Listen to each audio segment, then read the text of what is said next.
Okay, so very good evening to one and all. I am Sushant Bargat, a research scholar, PhD student, and a physics faculty. So the summary of the last lecture, we started the chapter elasticity. We started with a very basic introductory concept: what is a rigid body, then what is elasticity, elastic body, plasticity, plastic body. We observed that perfectly elastic body is not exist in the universe. Plasticine is the one of the best example of plastic body. Clay, putty, these are the example of plastic bodies. Okay. Then we discuss the deformation, deforming force. Okay. Normally three type of deformation we observe, that is the change in length, change in volume, and change in shape. These are the three type of deformation. Okay.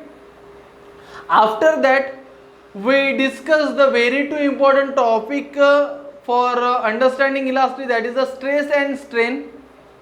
So on the basis of deformation, stress are classified in three type and strain also classified into three type. So what is the stress? Stress is nothing but the internal elastic restoring force per unit cross section area, and that stress is categorized into three type. One is longitudinal or tensile stress, then another is a volume stress, and another is the shearing stress.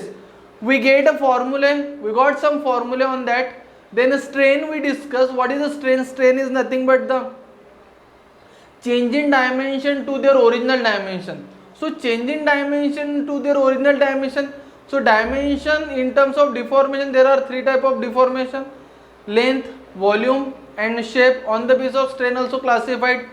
So there are three type of strain: longitudinal or tensile strain, volume strain, and shearing strain. We observed that strain is a unitless and dimensionless quantity. There are very few quantity in the world of physics. They don't have the dimension, and means they don't have the unit also. Okay. So this is up to, and also we discuss the Hooke's law. What is Hooke's law? Within elastic limit, stress is directly proportional to strain, and the graph is a straight line. So within elastic limit, these are the three important words in Hooke's law. Hooke's law is not only stress is directly proportional to strain, but it obey in between within elastic limit only. So within elastic limit is the very important word in the Hooke's law. Within elastic limit, stress is directly proportional to strain. We remove the proportion sign, we get a constant. That constant is known as the elastic constant. This is up to the last lecture. Now today we are going to discuss the elastic constant in detail, but I am going to start with the Hooke's law. Okay. See, come to the topic. So according to Hooke's law, Hooke's law के हिसाब से हमारे को ये मिला था, within a elastic limit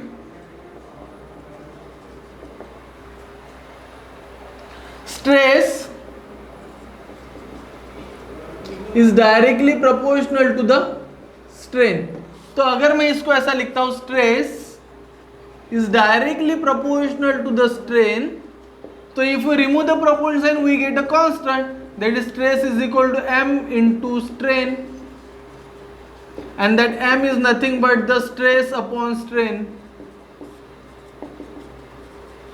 Okay, and this is the graph,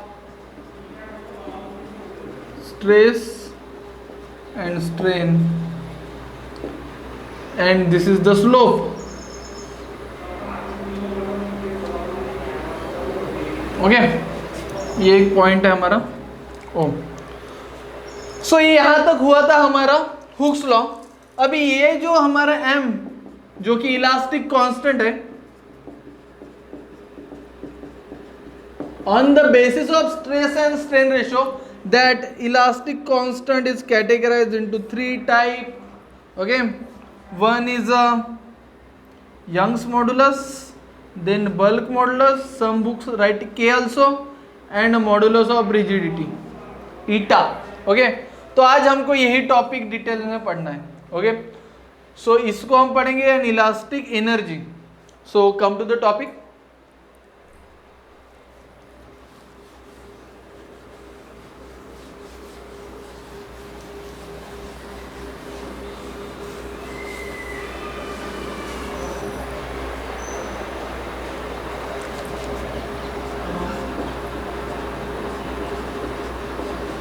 elastic constant, it is nothing but the stress strain ratio. ये elastic constant 3 हिस्सों में डिवाइड हुए हैं। That elastic constant is categorised into 3 major topic. One is Young's modulus,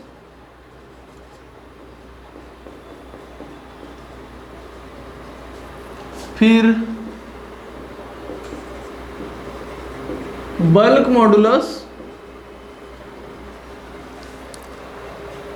then third modulus of rigidity. Okay, इसको हम y से denote करते हैं, मैं इसको k से ही डिनोट करूंगा। Some books use a capital B also, और एक है ईटा, ये n नहीं है, eta. Okay, so what is Young's modulus? I think so you know the diagram of this. So Young's modulus is nothing but the ratio of longitudinal stress to the longitudinal strain। Okay, तो longitudinal stress क्या होता है? Force upon area. What is longitudinal? Change in length to their original length. तो what is F? mg। What is area? Cross section area pi r square upon L। So mg upon pi r square into capital L upon small l। ये हो गया हमारा Young's modulus का formula. अगर मैं इसके unit की बात करूं तो इसका ऐसा यूनिट है y is equal to stress. Stress means longitudinal stress upon longitudinal strain.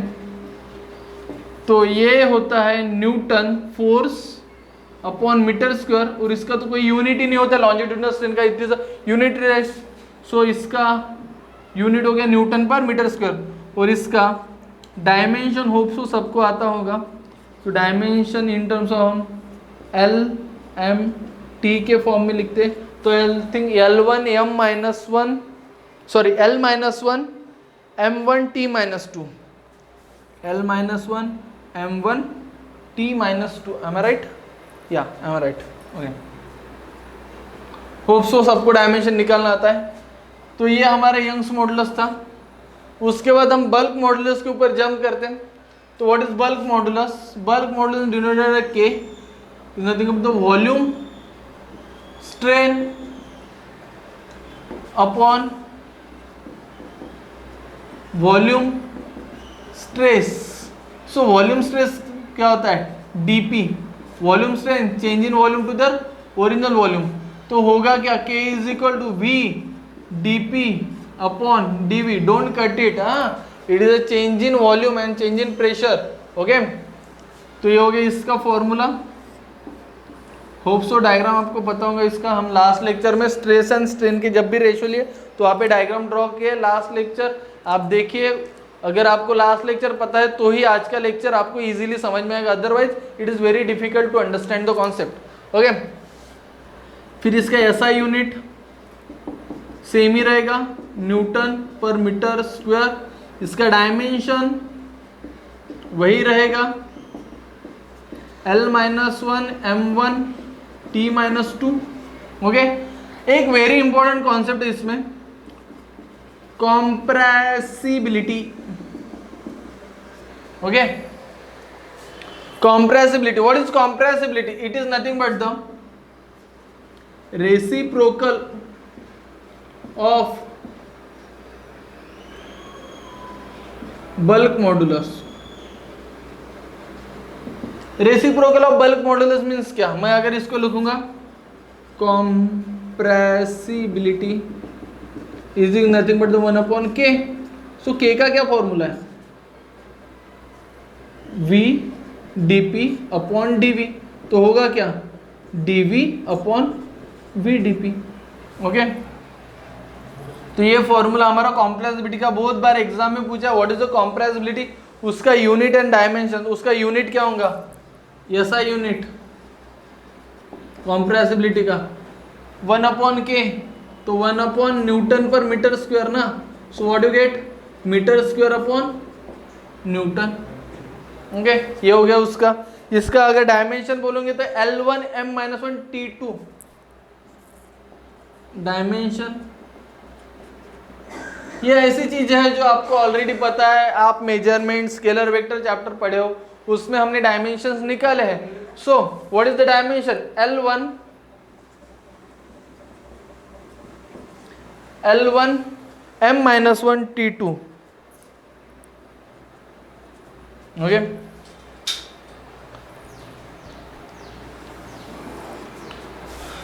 सो ये काफी इंपॉर्टेंट टॉपिक है कॉम्प्रेसिबिलिटी। बल्क मॉडुलस में पूछा गया। Then modulus of rigidity, modulus of rigidity is nothing but the eta, and that eta is nothing but the shearing stress upon shearing strain. Okay, you know the diagram of stress, nothing but the tangential force applied upon area. So F by A upon tan theta. In some book they are writing only theta.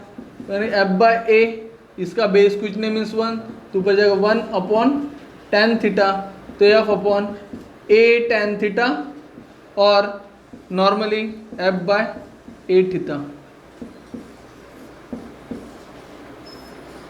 इसका SI unit वही रहेगा Newton per metre square, और इसका dimension भी वही रहेगा क्या, जो कि है L-1 M-1 T2 T-2 T2।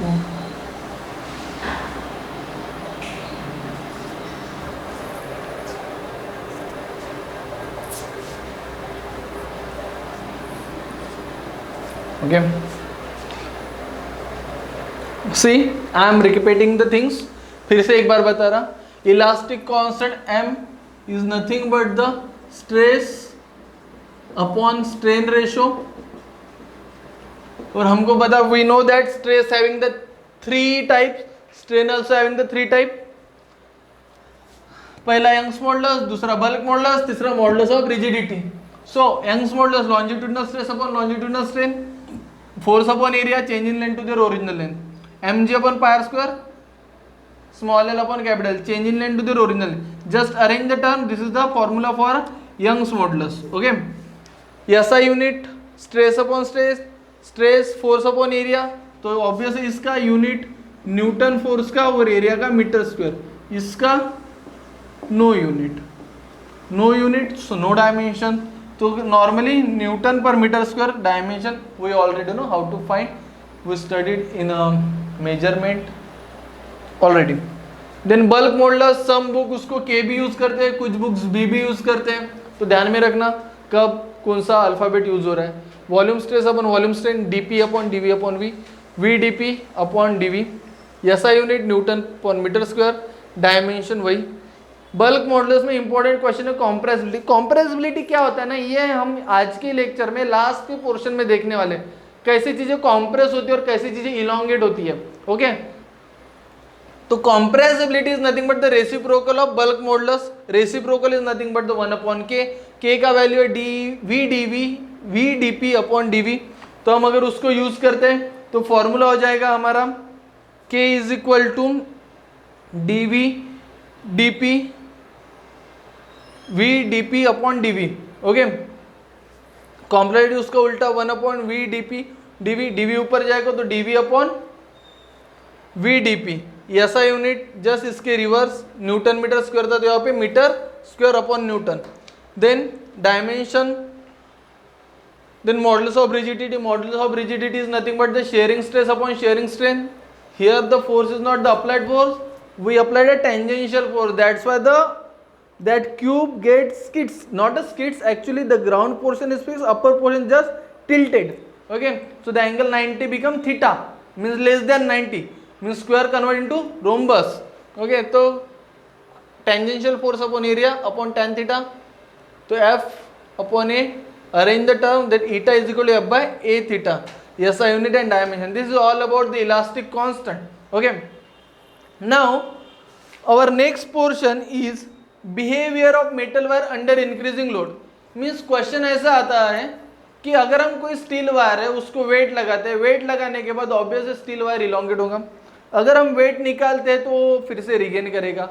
हमने इतना फोर्स लगा दिया कि steel wire at the end break हो जाएगा, बट वो ब्रेक होने से पहले बहुत सारे प्रोसेस में से जाता है। तो प्रोसेस क्या है, उसका ग्राफ क्या है, इसके ऊपर क्वेश्चंस आते हैं, थ्योरेटिकल क्वेश्चंस है टॉपिक पे। Behaviour of wire under increasing load, तो what is the sequence of before it breaks. Okay, so कब आपका ब्रेकिंग स्ट्रेस आता है, कब आपका ब्रेकिंग स्ट्रेस कब आपका यील्ड पॉइंट आता है, कब ब्रेकिंग स्ट्रेस आता है, इलास्टिक लिमिट कब तक ओबे होता है, ऐसा पूरा उसका sequence we are going to discuss in detail. Okay, so just pay attention.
Okay, very rough diagram I am going to draw.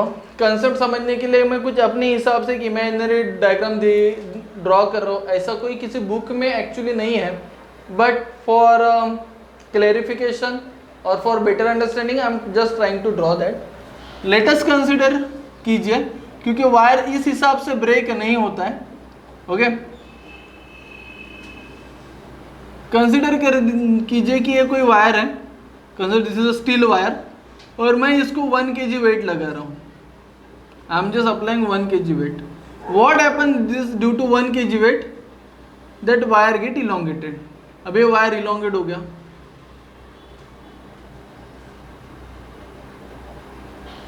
Late us consider 1 centimetre से इलोंगेट हो गया। स्टील वायर इतना इलोंगेट नहीं होता है, मैं पहले ही बोला लेट अस कंसिडर, हम कुछ कंसिडर कर रहे हैं समझने के लिए चीजें। ओके, अगर मैं वेट निकाल, if I am remove the weight, the wire regain their original dimension, it means that the wire is in elastic limit, Hooke's law obey हो रहा है।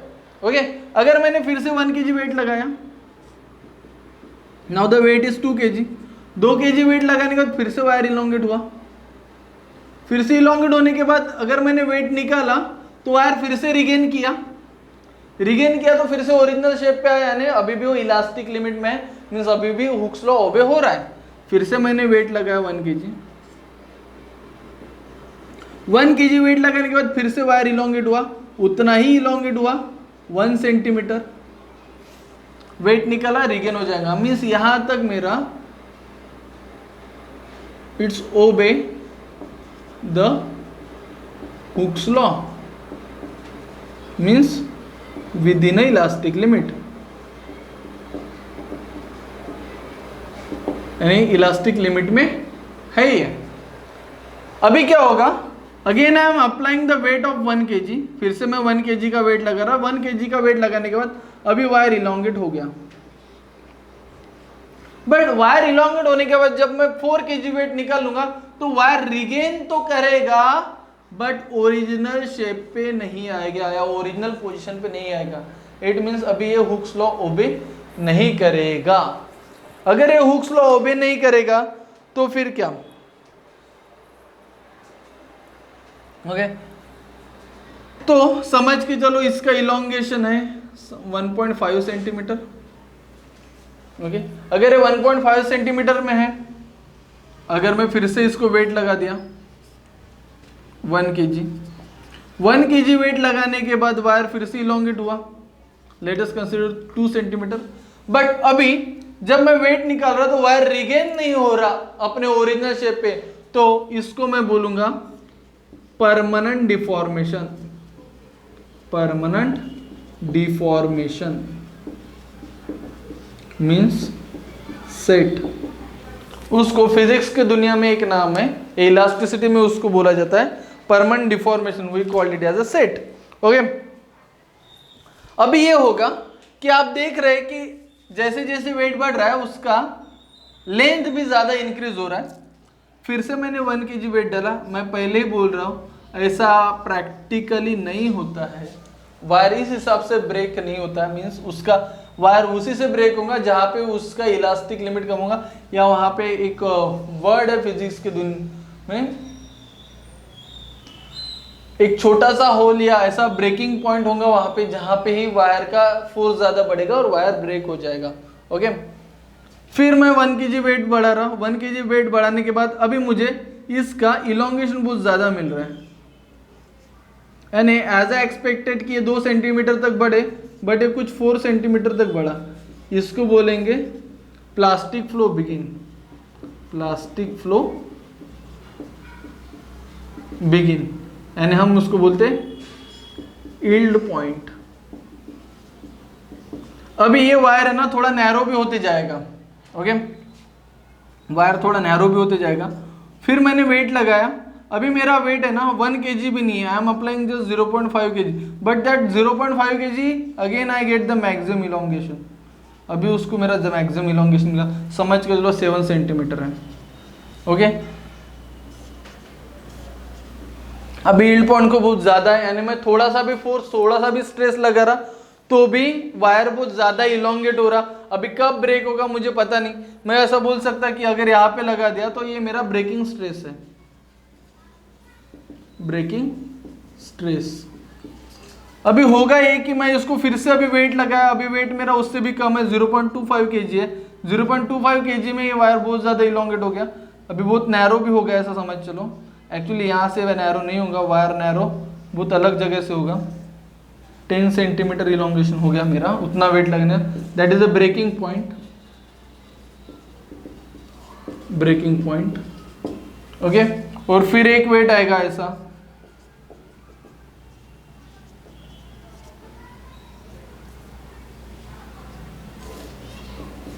Wire break. ओके, मुझे कहना ये है, ये मेरा first, second, third, fourth, fifth wire कुछ इस हिसाब से ब्रेक होगा। एक्चुअली आपका अगर ये वायर का थिकनेस है और आप यहाँ पे बहुत ज्यादा वेट लगा रहे हैं, ओके, तो वायर कुछ इस हिसाब से नैरो होके ब्रेक होगा। यहाँ पे कहीं तो भी ब्रेकिंग पॉइंट होगा ये।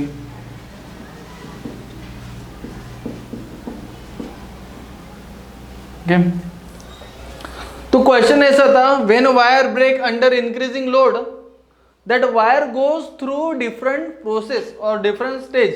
तो पहला था within elastic limit, Hooke's law भी होता है, फिर मिलता है permanent deformation, we called it as set, then yield point, उसके बाद breaking stress, breaking point, then wire break. Means wire break होने से पहले इतने सारे प्रोसेस में से जाता है, तब जाके वायर ब्रेक होता है। ओके, सो क्वेश्चन ऐसा था, which one is the correct sequence when any wire is under a load or any wire force is applied increasing or weight is increasing. So when wire break it goes through the different phases. So permanent within elastic limit, Hooke's law obey, permanent deformation, plastic flow begin, yield point, then breaking stress, then breaking point, and then wire break. If you draw a graph for this, so we get a such a type of graph. Let us take a strain. ये हमारा longitudinal है तो मैं इसको बोलता longitudinal और tensile strain. और ये एक्सिस पे लेता मैं लॉन्जिट्यूडनल स्ट्रेस. तो जब तक हुक्स लॉ ओबे होगा तब तक तो ये सीधा जाएगा. Okay, no doubt at all. पर जब मैं थोड़े से भी स्ट्रेस के लिए, यानी यहाँ पे क्या हो रहा, मैं 1 kg वेट लगा रहा पर ये बहुत ज्यादा इलॉन्गेट हो रहा तो मुझे स्ट्रेन ज्यादा मिल रहा, तो मुझे ग्राफ कुछ इस तरीके से मिलेगा. Then wire break. तो यहाँ पे मुझे कहीं तो भी वायर ब्रेक मिलेगा. यहाँ पे ब्रेक, यहां तक हुक्स लॉ ओबे होगा. जितना पोर्शन ना यहाँ पे हुक्स लॉ ओबे होगा, हुक्स लॉ ओबे होगा. यहाँ पे मुझे यील्ड पॉइंट ज्यादा मिलेगा. यहाँ पे परमानेंट सेट आएगा, यहाँ पे यील्ड पॉइंट मिलेगा. थोड़ा सा ही फोर्स लगा तो भी ज्यादा इलॉन्गेशन मिलेगा. फिर यहाँ पे कहीं तो भी ब्रेकिंग स्ट्रेस मिलेगा.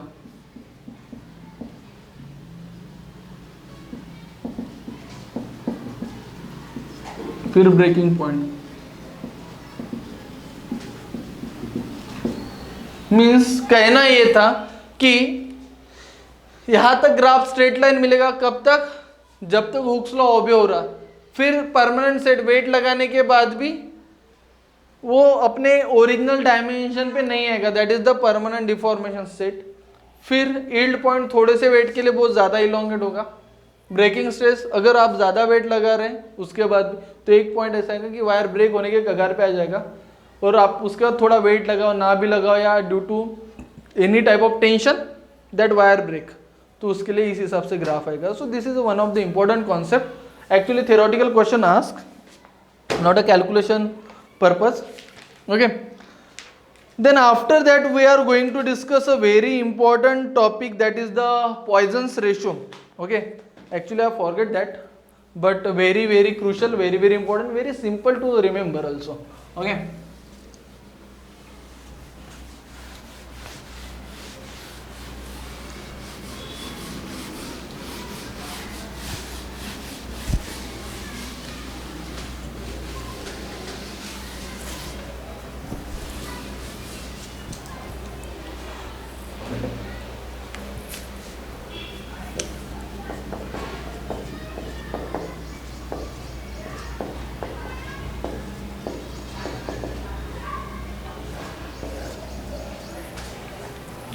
okay. Now in some books that Poisson's ratio denoted by sigma, just like a 6 in Marathi.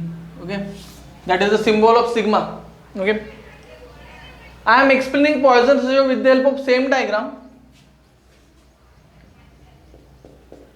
Consider rigid support. This is the thickness, okay, of wire, and weight is applied. If the weight is applied, that wire get narrow.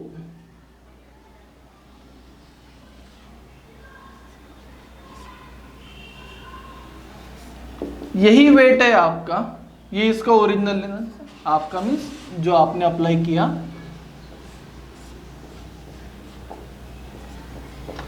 Okay, listen. ये original thickness, आपने wait लगाया, wait लगाने के बाद कुछ देर के बाद wire इलॉन्गेट हो गया. तो दो चीजें मैं यहां पे ऑब्जर्व कर रहा. What you observe here? See the initial thickness of wire and the way after weight is applied, when wire get elongated with some length L,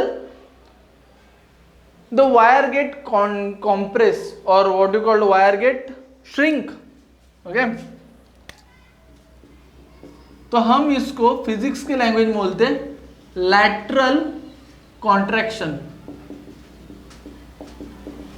या उसको एक दूसरा भी वर्ड है लैटरल स्ट्रेन. क्या है? Lateral strain. और ये क्या है तुम्हारा?